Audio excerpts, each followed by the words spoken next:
Glória a Deus. Bom, eu vi que pouquíssimas pessoas começaram a ler Jonas, né? Antes a paz, tudo bem? Eu vi que pouquíssimas começaram a ler. Você que já começou a ler, grita aleluia aí. Ô, glória. Agora você que ainda não começou, fala misericórdia. Bom, eu quero te dizer que a misericórdia do Senhor acabou de te alcançar, porque você vai ler comigo. É bem curtinho, tá? Enquanto você vai abrindo, eu vou falando outras coisas, tá? Mas a gente vai ler o capítulo 1 inteiro. Mas antes eu queria começar contando para vocês, primeiro o tema dessa ministração, que é o que Deus te mandou fazer. E eu quero te incentivar a fazer algumas coisas aqui hoje, enquanto a gente medita nessa palavra. Obrigada. Antes eu quero contar um pouquinho como essa ministração, como o livro de Jonas, a ministração de Jonas mexeu comigo. Eu sempre conheci essa história. Contava na escolinha, quando eu dava aula. Contava para minha filha. Aliás, a Ana Clara deve ter uns 3 livros de Jonas. Mas, gente, eu nunca tinha sido tão impactada por esse livro. Nunca tinha sido tão impactada. Até que o pastor Vilela começou a trazer no discipulado. Depois ele levou de novo na célula, a mesma palavra. Depois ele levou de novo numa reunião. Entendeu?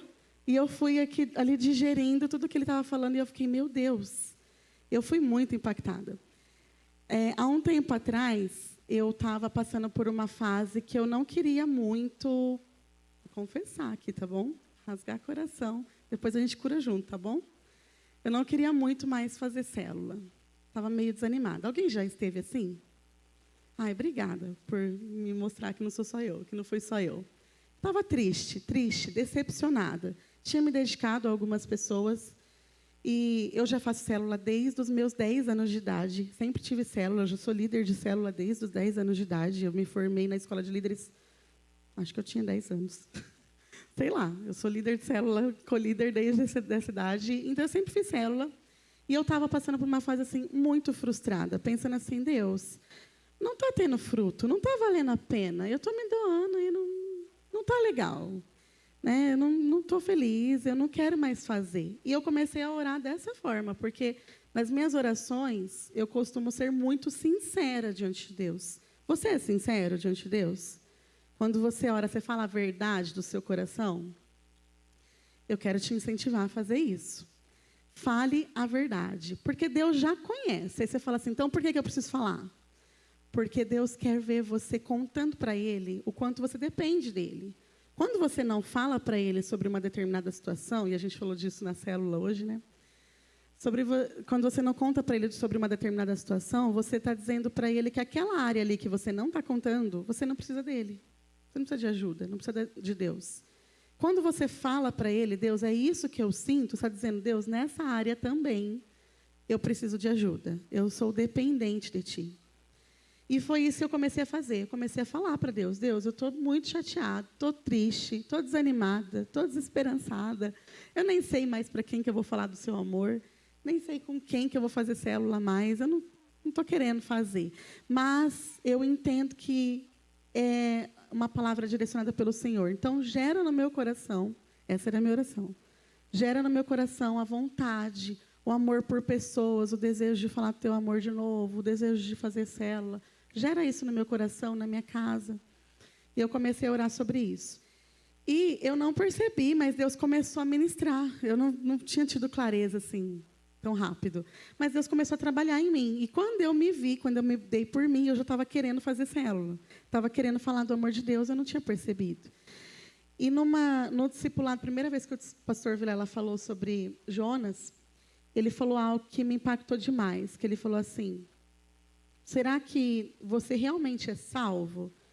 Será que quando você não faz a vontade de Deus, você realmente é salvo? E aquilo ficou. Outra coisa que ele perguntou foi, isso está certo? Não é uma hipocrisia a gente ter sido ganho, né? A gente conheceu Jesus numa célula e agora a gente não vai fazer célula, a gente não gosta de fazer célula? Não é uma hipocrisia, é um egoísmo? Gente, aquilo me marcou, sabe? Foi pedrada. E eu fui para a SDA com esse impacto dessa ministração, dessa palavra, e lá também o avivamento, tudo. Eu falei, gente, eu quero muito fazer célula. Eu estava ardendo de vontade, assim, um desejo no meu coração.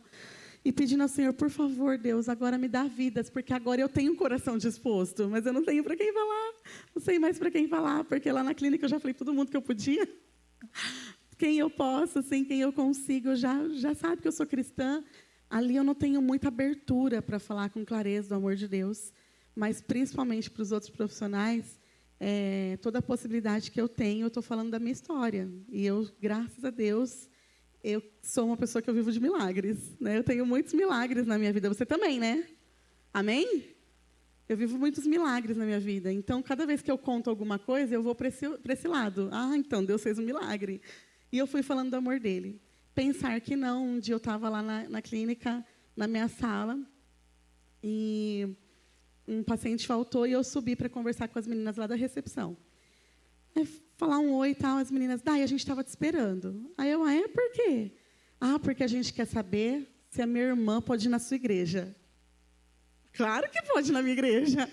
Claro que a sua irmã pode ir na minha igreja. A sua irmã, você, todo mundo. Aí eu já aproveitei e falei, olha, inclusive, se quiser eu faço célula. Gente, eu nem tinha célula.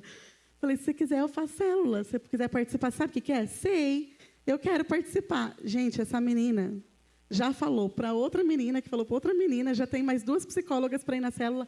A célula ainda não aconteceu, mas vai acontecer em nome de Jesus. Amém? Então, eu estou contando isso para você, para compartilhar com você já de imediato, assim, início da palavra. Que o seu coração comece a arder por paixão por vida, sabe? Que o Senhor comece a gerar isso no seu coração e que você consiga ser sincero diante de Deus. Que você saiba que Deus não olha para você julgando você quando você conta a verdade do seu coração. Ele não olha para você e fala, nossa, desprezível isso. Não, ele olha para você e fala, vamos então trabalhar isso? Vamos então trabalhar essa questão? Deixa eu te ajudar nesse sentido. E, enfim, começamos uma outra célula com outras pessoas também, mas então estamos indo. Amém? Espera aí, deixa eu beber uma aguinha. Bom, agora, nós vamos ler o capítulo 1 juntos, mas eu quero te incentivar a fazer uma coisa. Por favor, você pode colocar seu celular no modo avião para ninguém te mandar mensagem? E aí, em seguida, você pode abrir o seu bloco de notas, porque eu creio que Deus vai falar com você hoje e você vai ter algumas coisinhas para escrever lá. Pode ser? Como você vai estar no bloco de notas, se o WhatsApp estiver fácil, vai ser difícil você prestar atenção em mim. Então, foca aí que não é comigo o negócio que você tem hoje. Hoje você tem algo de Deus para receber. Você crê nisso? Deus quer falar com você, Deus quer transbordar o seu coração, e para isso você precisa ter total atenção em tudo aquilo que vai ser ministrado aqui. Amém? Então, vamos lá? Capítulo 1. São só 16 versículos, a gente vai bem rapidinho, tá? A palavra do Senhor veio a Jonas, filho de Amitai, com esta ordem. Vá depressa à grande cidade de Nínive e pregue contra ela, porque a sua maldade subiu até a minha presença. Jonas, porém, fugiu da presença do Senhor, dirigindo-se para Tarsis. Desceu à cidade de Jope, onde encontrou um navio que se destinava àquele porto. Depois de pagar a passagem, embarcou rumo a Tarsis para fugir do Senhor. O Senhor, porém, fez soprar um forte vento sobre o mar, e caiu uma tempestade tão violenta que o barco estava prestes a se arrebentar. Todos os marinheiros ficaram com medo, e cada um clamava ao seu próprio Deus. E atiraram cargas ao mar para tornar o navio mais leve. Enquanto isso, Jonas, que tinha descido ao porão e se deitara, dormia profundamente. Impressionante, né? O capitão dirigiu-se a ele e disse, como você pode ficar aí dormindo? Levante-se, clame ao seu Deus. Talvez ele pense em nós e assim não morreremos. Então, cada marinheiro disse ao seu companheiro: vamos lançar sortes para descobrir quem é o responsável por essa desgraça que se abateu sobre nós. Lançaram sortes e a sorte caiu sobre Jonas.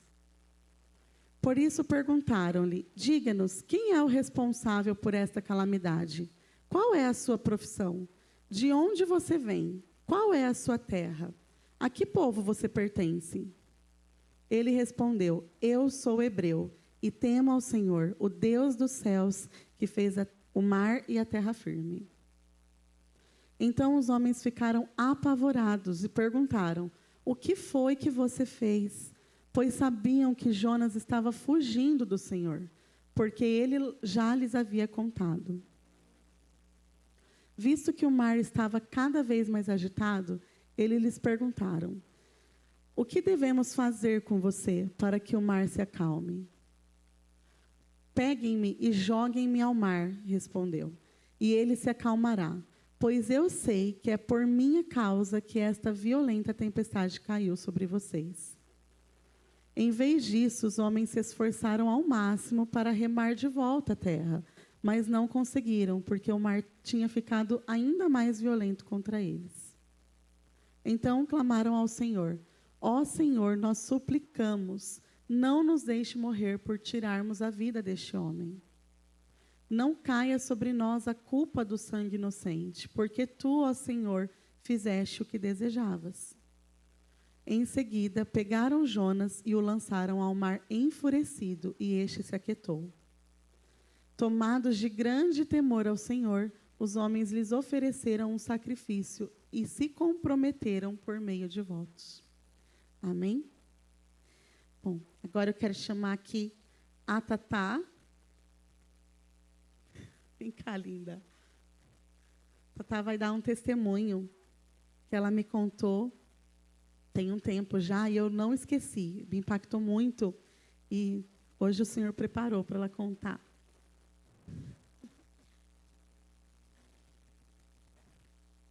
Oi, gente. Olha, eu sou um pouco nervosa com o microfone, então, se minha dicção for ruim também, ela já é, mas enfim. Um tempo atrás, assim, eu sempre fui cristã desde pequenininha. Só que quando eu ia para a escola, mais ou menos tipo em 2022, 2023, eu não via necessidade de falar para todo mundo que eu era cristã. Se alguém me perguntasse, eu falava que eu era e tá tudo bem, eu não tinha problema com isso. Mas eu não era aquela pessoa de ficar falando para todo mundo: olha, eu sou cristã, viu? Eu não gosto dessas coisas. Ou vem aqui na minha igreja, vamos lá conhecer. Até tentei uma vez, só que aí o povo começava a falar que tinha compromisso, que não dava, tinha festa. Algum pessoal fazia catequese, enfim. Aí eu já ficava quieta. Mas em 2023 eu fiz umas amizades que até hoje eu levo comigo. E são muito importantes para mim, essas pessoas. E um dia eu tive um sonho que eu estava num lugar muito lindo, um paraíso, assim, sabe? Uma ilha, tinha flores, árvores lindas e tinha muitas pessoas daqui da igreja comigo lá. E tinha uma barreira, assim, como se dividisse. E a barreira para lá estava se desfazendo e tinha algumas pessoas específicas que eram meus amigos. E eu olhava para aquilo, eles não se mexiam, não faziam nada, e eu aqui com todo mundo da igreja, enfim, pessoas que estavam nesse lugar. E eu perguntava para meus amigos: por que vocês não vêm para cá? Passa para cá, porque aí está se desfazendo, vocês vão morrer aí, enfim. E meus amigos olharam para mim e falaram que eles não podiam entrar nessa ilha, nesse lugar que era lindo, porque eu não falei do amor para eles. No caso, que era o amor de Deus. E naquilo eu fiquei muito mal, eu tentava puxar eles, enfim, só que não dava certo. Eu acordei chorando novamente, né, porque eu não queria que meus amigos se perdessem e saber que era por culpa minha que eles não iam conhecer o amor de Jesus me frustrou muito. Então, depois desse sonho, eu decidi tomar uma decisão, que eu fiz o propósito de 1 ano, ficar sem refrigerante e orar todos os dias pelos meus amigos, que hoje estão aqui. Aceitaram a Jesus. E é isso, gente.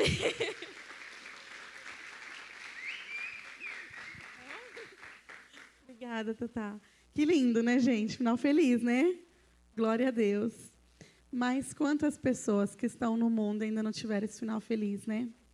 É isso que o Senhor tem trazido ao meu coração, sabe? Quando eu fui ler de novo o capítulo de Jonas, isso queimava, assim. Eu falei, meu Deus, a gente precisa desenvolver intencionalmente no nosso coração a paixão por pessoas, a paixão por vidas, a ideia, né? Perceber que o Senhor abre os seus olhos hoje aqui. Que o Senhor abre os seus olhos espirituais hoje aqui. Não para que você tenha visão. Nossa, tanta gente fala comigo, né? Medo de ver anjos e demônios, nanã. Não, gente, que o Senhor abra a sua visão espiritual para você ter uma noção de reino, para você ter clareza de reino e entender que se você não fizer algo, é você mesmo que tem que fazer algo ali onde você está inserido. Se você não fizer, talvez essas pessoas próximas a você nunca vão ouvir falar do amor de Deus ou nunca receberão a salvação. E entenda que não é por você, que às vezes você fala assim, ai, mas eu tenho medo. A gente vai falar sobre isso também. Estou me antecipando. Tenho medo, mas não é por você. É pelo Espírito Santo de Deus. O Senhor vai te usar, amém? Então, começa escrevendo aí no seu bloco de notas, você que abriu, por favor, o que o Senhor te mandou fazer que você ainda não fez. Eu vou te dar um tempinho, porque as perguntas que eu vou fazer para você hoje são 4, né? Essa é a primeira. É para você responder, tá? Então, toma esse tempinho aí e responde aí o que o Senhor te mandou fazer que você ainda não fez.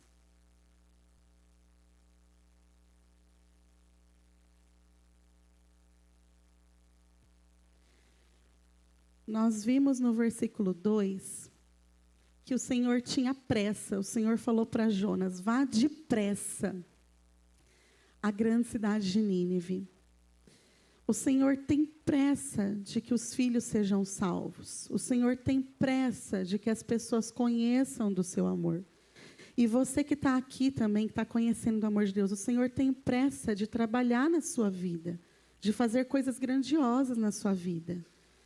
E o que você precisa fazer para que isso comece a acontecer?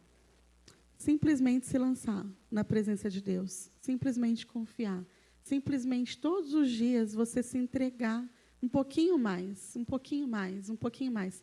Quando você achar que você já entregou tudo, o Senhor vai te mostrar algo que você ainda não entregou. O Senhor vai trabalhar algo com você que ainda não estava ali no altar. E que Ele quer trabalhar, que Ele quer transformar dentro de você. O Senhor tem pressa de que os filhos se arrependam e se voltem para Ele. Sabe por que Jonas não queria pregar? Alguém sabe? Não queria ir para Nínive? Tirando o Dani. Quer falar algo? Não? Tenta. Ah lá o Dani. Porque ele sabia que se ele fosse pregar para Nínive, o pessoal ia ser salvo? Exatamente, ele sabia. Olha a dimensão que Jonas tinha de Deus. Vocês têm noção, gente? Eu fiquei pensando, isso ficou mexendo comigo. Eu falei, caramba, ele tinha uma dimensão muito real de quem era Deus e do tamanho do amor de Deus. Porque ele tinha certeza que se ele pregasse, ele não duvidou. Tipo, mas e se eu for e eles não me ouvirem? E se eu for e eles não quiserem fazer a vontade de Deus? Ele não duvidou em nenhum momento. Ele tinha convicção, se eu for, o amor de Deus, o Senhor é tão misericordioso que o Senhor vai alcançar esse povo. E eu não quero. Vocês sabem por que Jonas não queria que esse povo fosse alcançado? Alguém? Quer falar, Dani? Nínive era muito grande e era um povo que era cruel. E ele sabia que, é um povo cruel, era um povo que não merecia a presença de Deus, não merecia ser salvo aos olhos de Jonas. E aí, por isso que ele não queria que eles fossem salvos. Exatamente. Pensa aí, você no seu coração, o que na sua cabeça, né, na sua visão, sendo humano, do jeito que você é, você fala, cara, isso não, isso acho que Deus não aceitaria, Deus não perdoaria. E isso a misericórdia de Deus não alcança. Tem alguma coisa? Vamos falar a verdade, na nossa carnalidade, na nossa humanidade, a gente encontra, não encontra? algumas crueldades, alguns crimes que a gente olha e fala, não, isso Deus não alcança. Mas eu quero te dizer que até isso o Senhor alcança.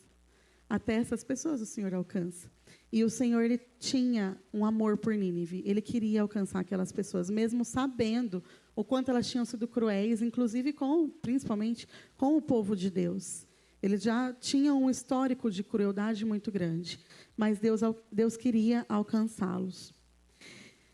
E aí, no versículo 3, fala que Jonas fugiu da presença de Deus. Isso me chamou muita atenção. Fiquei pensando, nossa, ele não fugiu do chamado simplesmente.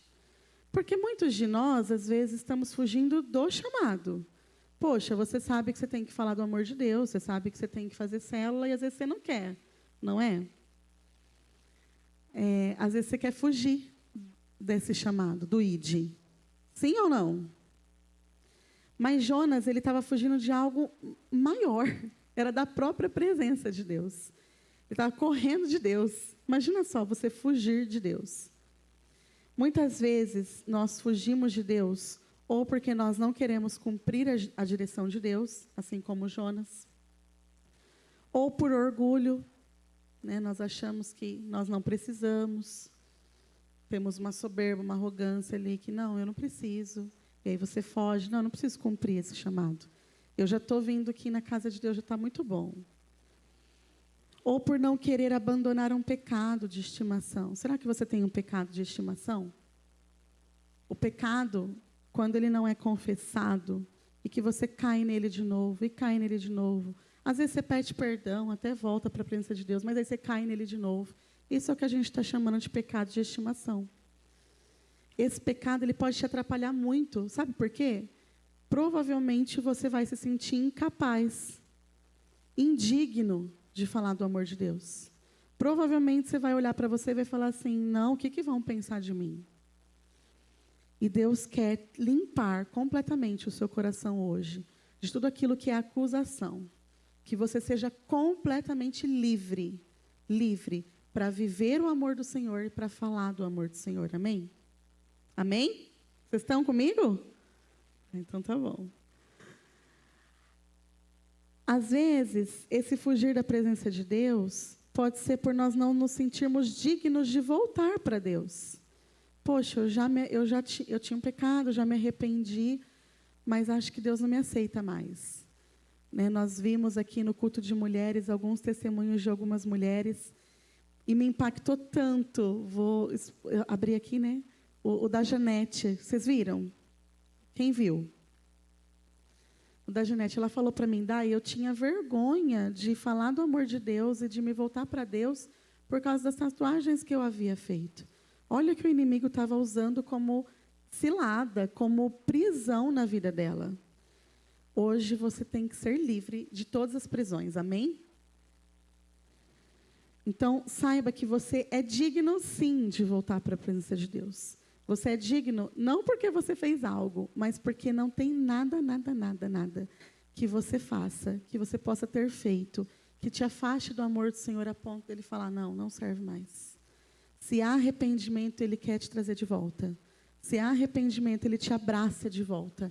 E ele fala, filho, não tem nada que você faça, que faça o meu amor por você diminuir. Eu te amo imensamente, de forma inexplicável. Eu continuo te amando, eu continuo querendo te usar, eu continuo querendo transformar a sua vida e mudar a sua história.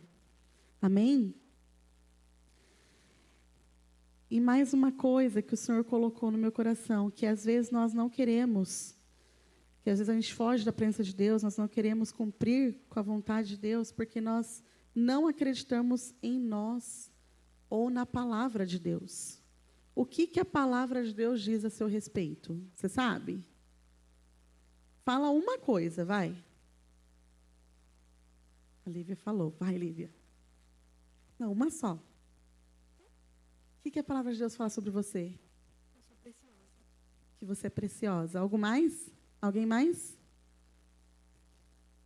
Quer falar, amor? Que a gente é embaixador de Cristo. Você é embaixador de Cristo. O que mais que você é? Cordeiro com Cristo. Cordeiro com Cristo, isso é muito precioso. Que mais? Imagem e semelhança, que mais? Filho amado, que mais? Que mais, gente? Sabe por que eu estou fazendo isso? Porque você tem facilidade de decorar as coisas ruins que falam ao seu respeito. Você tem facilidade de prestar atenção quando alguém está falando mal de você. Quando alguém está olhando torto para você. Quando alguém falou da sua roupa. Mas você não tem facilidade de lembrar o que Deus fala de você. E você precisa se lembrar. Você precisa se esforçar junto comigo nisso. Se esforça junto comigo nisso. Eu preciso me lembrar daquilo que Deus fala sobre mim. Agarrar isso com toda a minha força. Focar nas palavras que o Senhor tem ao meu respeito. Tem algo que o Senhor tinha mandado eu fazer e que eu estava enrolando. Gente, que difícil. Que difícil. Porque eu estava com medo de ser rejeitada pelas pessoas. Olha só. Mas Deus me mandou fazer. Então eu comecei. Essa semana eu comecei. Daqui a pouco eu conto mais. Mas eu quero que você reforce isso. O que foi que Deus te mandou fazer? Jonas foi para um porão. No versículo 5 fala que Jonas ele correu para um porão, deitou lá, todos os marinheiros ficaram com medo, cada um clamava o seu próprio Deus. Não, acho que eu pulei então. Deve ser o 3 ainda. Deve ser o 3 ou o 4. Mas fala que Jonas foi para um porão, ele deitou lá e dormiu. É o 5 mesmo? Ah, tá. Isso, parte B. Ah, isso mesmo. Enquanto isso, Jonas, que tinha descido ao porão, se deitara, dormia profundamente. Esse porão, algo que veio no meu coração, que ele pode representar as nossas desculpas, fuga, medos, conforto, comodidade. O que é que tem feito você se esconder no porão? Eu quero que você agora escreva a próxima pergunta, que é a pergunta número 2. Por que você ainda não fez o que Deus te mandou fazer? Escreve aí e responde essa pergunta. Vou te dar mais um tempinho. Não esqueça de ser sincera diante de Deus. Seja sincero. Por que você ainda não fez o que Deus te mandou fazer?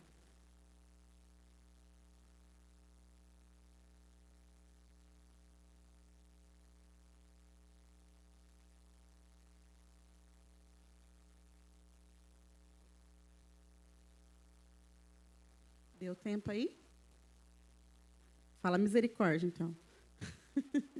Eu espero.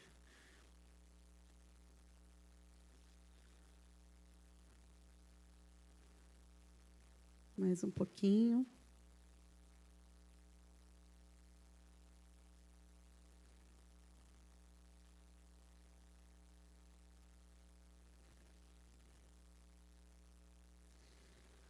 Deu?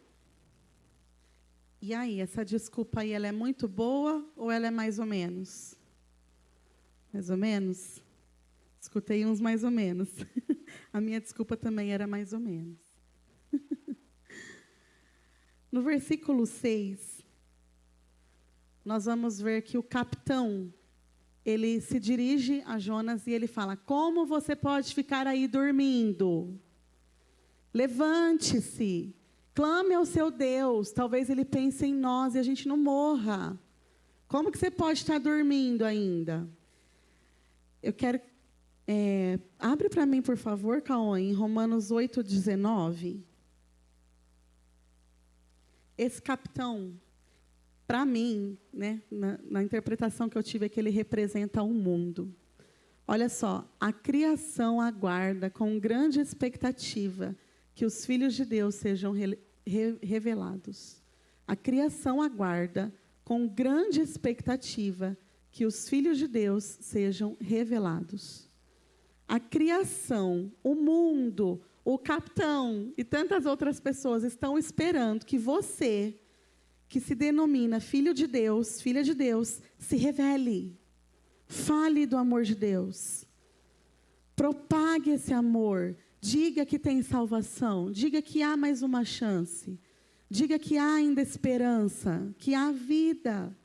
Que Deus transformou a sua vida. Mas eu não sei o que falar. É tão simples. Você vai só contar o que Deus fez na sua vida. O que Deus fez na sua vida? Nossa, mas o que Deus fez na minha vida parece ser tão pequeno. Não é. Tanto não é pequeno que você está aqui. Você está aqui. Deus começou uma grande obra na sua vida. E vai ter muito mais ainda. E eu vou te falar algo mais que Deus tinha trazido ao meu coração, né? Depois de um tempo, já tem... A Ana está com 3 anos, né? Já tem todo esse tempo que eu vivi um milagre da gestação. E eu percebi que, involuntariamente, eu meio que parei de contar o meu milagre. Não foi por mal, não foi proposital, eu não percebi. Parei de contar, comecei a falar só, agora tenho uma filha. Quando falavam alguma coisa, quando surge alguma coisa. E Deus me lembrou, ei, você clamou por tantos anos para contar só por 3? Você clamou tantos anos para ter um filho, você vai contar só por esses 3? Você vai parar de contar o que eu fiz na sua vida? Tem muitas outras coisas que Deus tem feito, mas eu não posso esquecer como Ele mudou minha sorte. Eu não posso esquecer que um dia eu me vi como alguém que jamais teria filhos, alguém que era vista como estéril pelos médicos, que não tinha essa esperança. A gente se esquece, a gente se acostuma, a gente acha que é meio normal. Eu começo a contar o testemunho, às vezes eu escuto outras pessoas contando. Minha prima também, ela começou a querer tentar adotar e ela engravidou.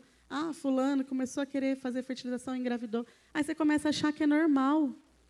Você se esquece que o que você viveu foi um grande milagre. Não é normal. Pode ser comum, Deus pode estar fazendo aí pelo mundo afora, e glória a Deus por isso. Mas não é normal. É algo sobrenatural e que a gente não pode se acostumar. Amém? Você não pode se acostumar com aquilo que Deus fez na sua vida. Não se acostume, não se acomode. Viva o sobrenatural, mas viva intensamente. Intensamente. Contando para todo mundo. Como eu estava contando, né? Vou contar o que Deus mandou fazer. Eu estava sentindo no meu coração, mas eu achava tão assim, né? Eu estava sentindo no meu coração de falar no Instagram uma vez ou outra. Ai, gente, é um parto falar no Instagram. É um parto. Falar uma vez ou outra algum versículo, compartilhar alguma coisinha que fosse simples. Deus falou no meu coração, algo simples, não precisa ser nada, não é para pregar, algo demorado. Algo simples, compartilha aquilo que você está vivendo, aquilo que eu estou falando com você. E eu estava assim, com muita dificuldade de fazer isso, porque eu falava, ninguém nem vai querer me ouvir. É tão difícil, não tem nem curtido, eu nem sou famosa. O que eu vou fazer lá? Vou dar minha cara lá. Gente, que bobagem. Quanta bobagem, quanta vaidade, né? Salomão já dizia. Quanta vaidade. A gente fica preso em umas coisas tão bobas. E aí, essa semana, eu assisti o podcast, o Hub Podcast. Vocês conhecem? Eu amo, sou apaixonada pelo Hub. Eu amo podcast, principalmente esses cristãos, o Hub, o Jesuscope lá. Eu gosto muito, porque eu amo essa forma de compartilhar a palavra conversadamente, sabe?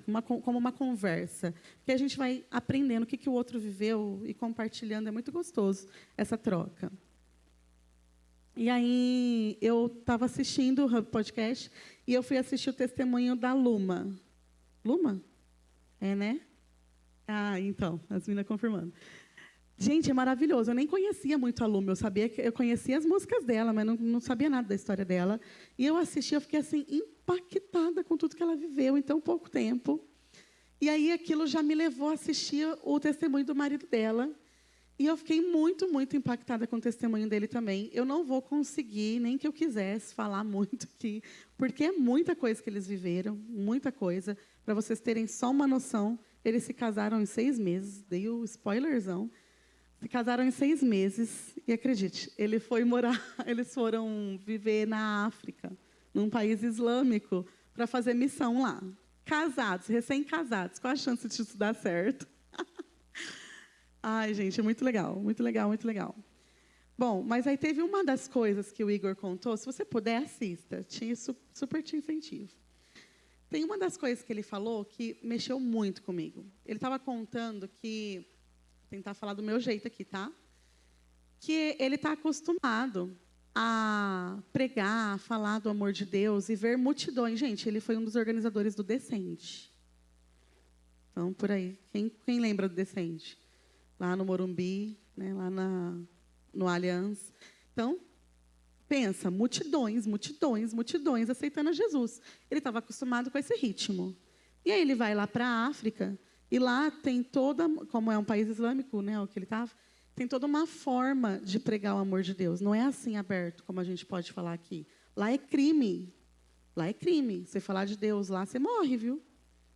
Não, você não vai morrer, não, em nome de Jesus. Mas entendeu a gravidade? É só para vocês entenderem a gravidade. Então, assim, era muito difícil. Então, eles tinham toda uma maneira de falar, uma maneira de se comportar, de se vestir. A mulher lá é vista de uma forma muito ruim, muito pejorativa, muito difícil estar lá. E aí ele falou que um dia ele estava muito desanimado, assim, abatido devido a algumas coisas que aconteceram. Assista, que você vai entender. E algo que a mulher dele viveu também, que a Luma viveu lá. Ele estava assim, bem preocupado, bem desesperançado, e ele pega e fala assim para um dos caras que estava lá há 7 anos, fazendo missão lá. Falou assim, viu, nesses 7 anos, em quanto tempo quantas pessoas você viu ser salvas? E ele respondeu, 1. Ah, era 10 anos? 10 anos. E nesses 10 anos, em quanto tempo você viu? Quantas pessoas você viu ser salva nesses 10 anos? Ele fala 1.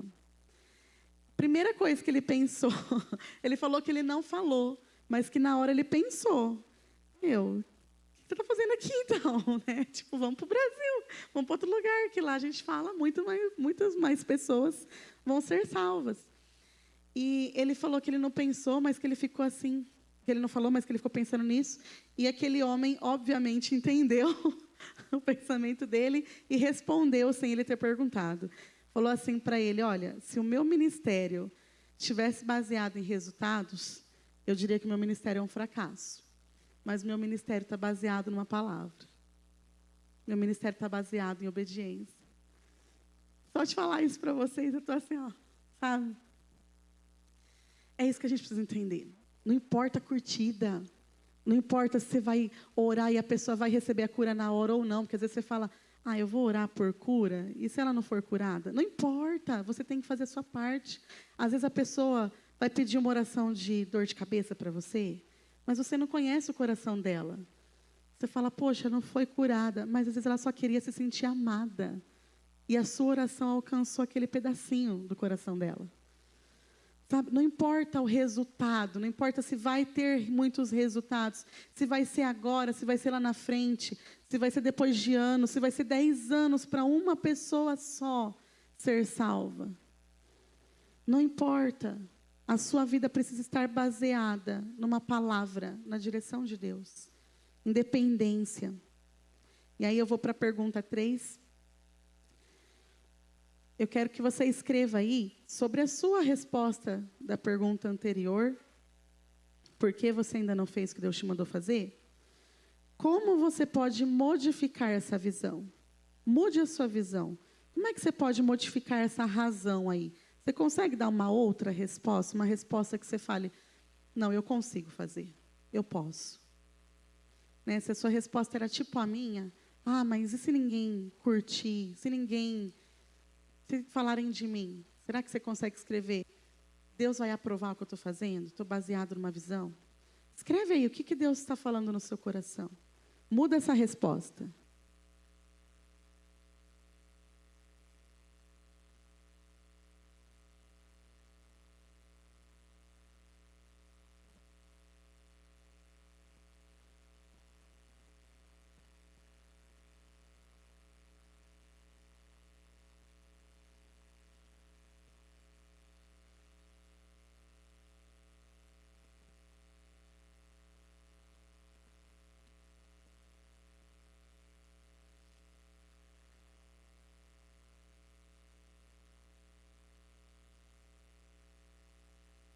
Como você pode modificar essa visão? O que Deus te mandou fazer? Por que você ainda não fez o que Ele te mandou fazer? E como que você pode mudar essa motivação, essa resposta, essa razão?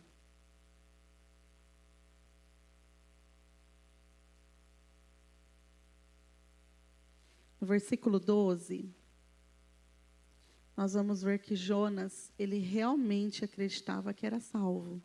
Ele tinha tanta convicção que ele era salvo, que ele não tem medo de falar para os homens, me joguem ao mar, me lancem ao mar.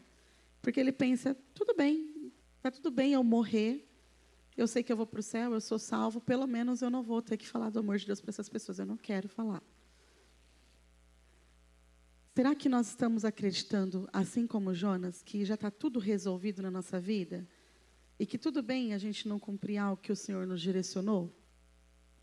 Essa foi a fala, né, do pastor Vilela que mexeu muito comigo. Eu falei, caramba, talvez eu não seja salva. Talvez eu estou achando que eu sou, mas eu estou com um egoísmo tremendo aqui, guardando o amor de Deus só para mim, não propagando. Isso é ser salvo? Isso é a atitude de uma pessoa salva, de um cristão? Isso é a atitude de filho? O filho, ele tem prazer em compartilhar. O filho, ele também ajuda a resgatar os irmãos lá do mundo.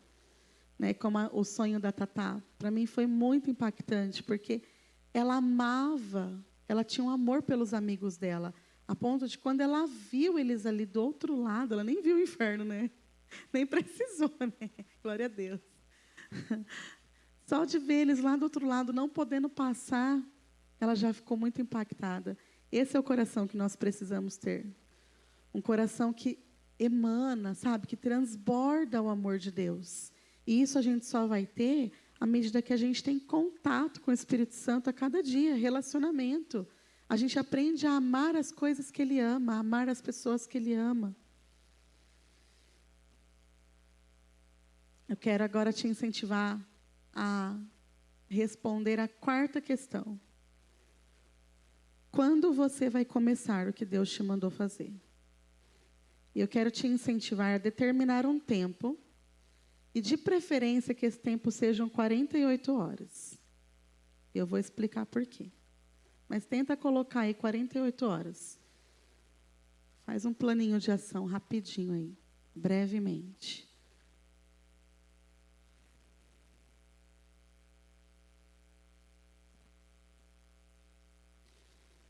Enquanto você escreve, eu vou te explicando. Há estudos que mostram que quando a gente recebe algo, né, a gente tem uma direção, um entendimento de algo que a gente precisa mudar na nossa vida, mas a gente não coloca em prática em 48 horas, a gente começa a desanimar daquilo. Como um hábito. Você tem um interesse em mudar de hábito, em fazer academia, em comer melhor, em beber água, mas se você não coloca em prática em 48 horas, provavelmente você vai abandonar essa ideia. Ou ela vai ficando cada vez mais distante. Então, a ideia é que você coloque em prática isso que você recebeu de Deus agora em 48 horas. Aí você vai falar assim para mim, Dai, eu não sei por onde começar. Você vai começar levando ao seu líder, ainda hoje, se ele não estiver aqui, você vai mandar por mensagem, tá bom? Tudo bem? Tudo bem, gente? Vocês estão aqui comigo? Se ele não estiver aqui, o seu líder, a sua discipuladora, seu discipulador, não estiver aqui, você manda por mensagem para ele, manda um print, explica, manda áudio.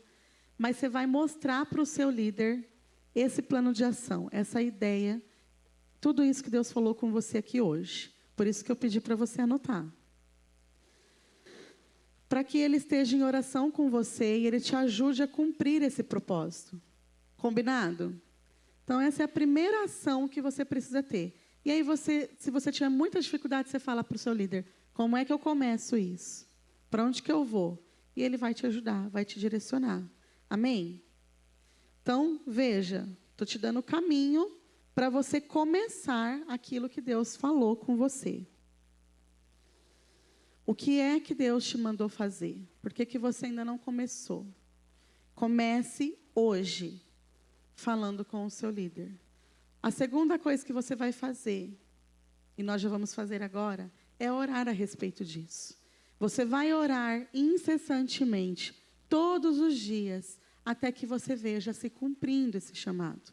Até que você veja que já está acontecendo na sua vida. Aí você muda a oração, fala, Deus, agora eu estou cumprindo, e agora? Como é que vai ser agora? Me dá estratégias, molda a minha visão, me mostra como é que vai ser, com quem que eu vou falar. Dá direção, faz sobrenatural aqui. Tá bom? Então, você vai falar com o seu líder e você vai orar a respeito disso. A gente vai fazer 2 apelos aqui hoje. Você que entendeu com clareza o que Deus te mandou fazer, Deus te deu uma direção aqui hoje. Amém? Você recebeu? Quantos receberam uma direção de Deus aqui hoje, agora, durante a palavra? Levanta a mão bem alto para eu ver. Glória a Deus, bastante.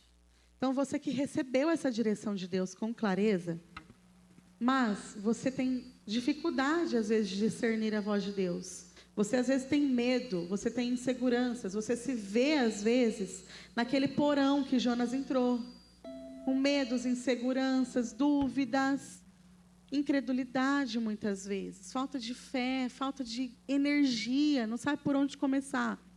Você vai vir desse lado aqui para nós orarmos por você, tá bom? Você entende que você precisa de uma unção capacitadora para você cumprir esse propósito, essa motivação, essa direção que Deus deu para você. Você vai vir desse lado aqui para nós orarmos.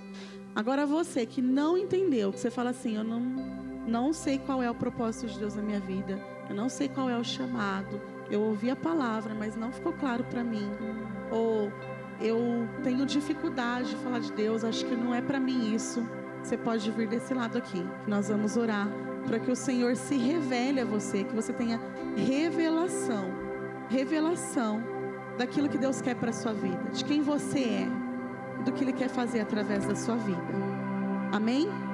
Então, você que já recebe, pode ficar de pé e pode vir aqui para frente.